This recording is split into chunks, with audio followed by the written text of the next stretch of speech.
Hello. Today I'm going to tie for you a Biot Jig or a Perdigon, basically a well camouflaged split shot. And I've been experimenting with that contact nymphing, and it's pretty hard to do without some of these guys hanging off the point. I'm going to do this one in size 14. That's an MFC jigless or barbless jig hook. Stones, I think, is a cool name for these tungsten beads, slotted tungsten beads. That's a 5/32. I'm going to do this one as a biot. You could use a thread body and rib it. I think that ribbing or two-tone adds something. And then here I found this holographic tin, so I'm going to use that for a tag on this fly. A little green on some of these flies, especially early in the year, seems to um, kind of be a trigger for the fish. I don't know. The ones that had it, I seem to do better on. And I think a lot of times that's because I'm fishing in streams where there are caddis, and um, green means food to some of those fish. And let me talk a little bit here. So that bead, it's called autumn. It's kind of orangish. My thought there was when I picked these up, I'm just filling in sizes and colors, kind of building a box of these. But in this case, my original thought was, well, the stock trout will think they're eggs or something like that. And if you tie a little buggy looking thing on the end, um, there were flies built like that before that were effective. So I thought I'd give this a try, and that color seemed reasonable. Um, then I started to see a lot of copper beaded flies and in various patterns. Basically, if you grab a different color thread off your bench and you rib it differently, you name it, you become one of the signature tires, and they add it to one of those name brand fly catalogs. Um, but if you're just an average guy like me and you're trying to catch fish and you're trying to be cost effective and reasonable about the whole process, then I don't know. I just kind of rationalize these materials as I go. So I have that green sulky. The like I said, the craft store was selling out of it, and I got it for half price. And um, I think in some of these waters where there are caddis, uh, green and especially these kind of brighter greens add something, and I think the fish see them as food. These are wild fish I'm fishing over for the most part, and like I said, the orange bead for the stockies, the wild fish might see that little bit of green, and either way, I was on the river a couple of days in a row this past week, and um, I put a couple of fish in the net on these flies.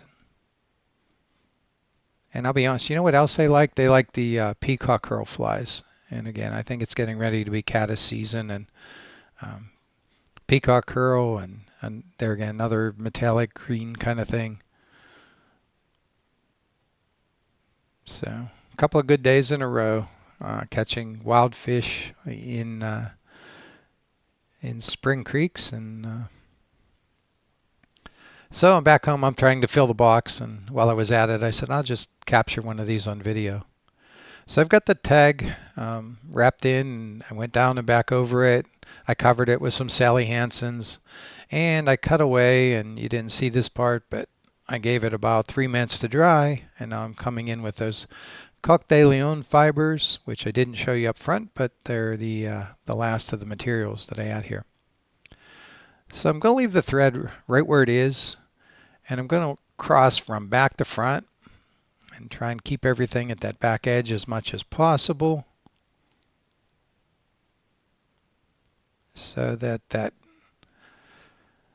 goose biot is in place, ready to wrap. You can see the notch up at the top, which indicates which side is the smooth side is facing back. I didn't really want to rib on this.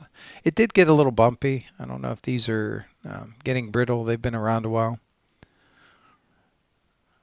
But it's going to get all covered in Sally Hansen's, and the bumps I don't think hurt anything. And a perfectly smooth fly doesn't necessarily catch more fish than something with a little bump on it. Now ribbed, I think there is an advantage to having not just a colored rib, but one that sticks out a little bit. And that might just be my confidence from success that I've had, but I do some of those too. Or I do some thread and then rib them with wire. I think Lance Egan just did a fly like that on video not long ago, and something he's had some success with. So, like I said, these are nothing fancy. I think I'm not out to reinvent the wheel here. I'm just using materials that were available to me and still kind of fish effectively. This thing gets to the bottom.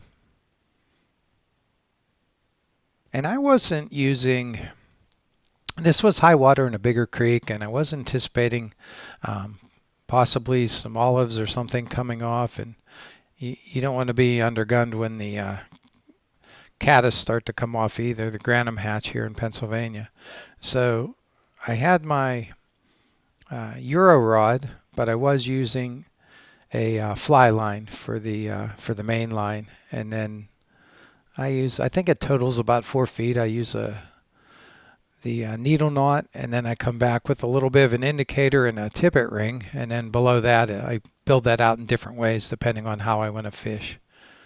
So for this trip, we didn't really see the dry fly action that you always hope to see. So we stuck with either some 5X type fluorocarbon. I have some 4-pound just regular fluorocarbon fishing line that I often use when I'm nymphing as well. And then just change the length depending on how deep the water was.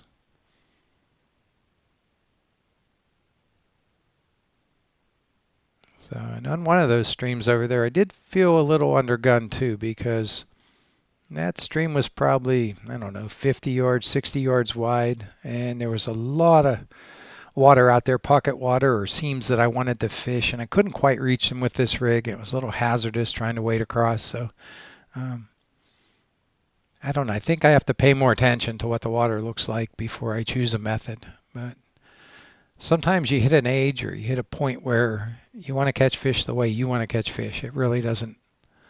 I'm really not interpreting or applying the knowledge or experience. You just say, nope, today I want to catch them on streamers or dry flies or whatever. So I've wrapped the body. I've tied it off with that tan thread. You can see that tan thread kind of fills in the front. It looks like just another segment. And I'm going to add some more Sally Hansens and trying to be careful not to glue down the tail.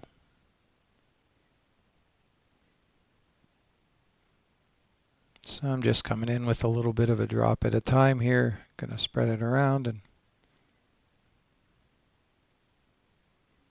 I've done some of these with the UV, but I don't know. Sometimes I'll tie up I usually do sets of 3 or sets of 6. I get bored after I do. I don't want to do a full box full of the same thing. So sometimes I tie up all 3 or all 6 flies. I put them in the cork, and I'll put a little glue on them there or head cement on them there and just let them sit. So again, I kind of cut away and come back. The clear Sally Hansen's had a chance to dry. It partially filled in the slot. And now I'm going to come back, and this is, see that drop almost gets me. I saw it running down. This is where I'm just going to darken. Basically, it's kind of the wrong side for me. I think this should be on the top, right? If you're going to do a darker wing case, but for whatever reason, these fish just find this way, and this is how a lot of folks do it. So I'm going to make a nice circle of the black Sally Hansens, and then, again, I wait for that to dry. You can see it got sucked into the slot a little bit. I'm going to put, usually it takes 1 or 2 more coats to kind of fill that in. So there's a second little bit. We'll let that dry for a few minutes.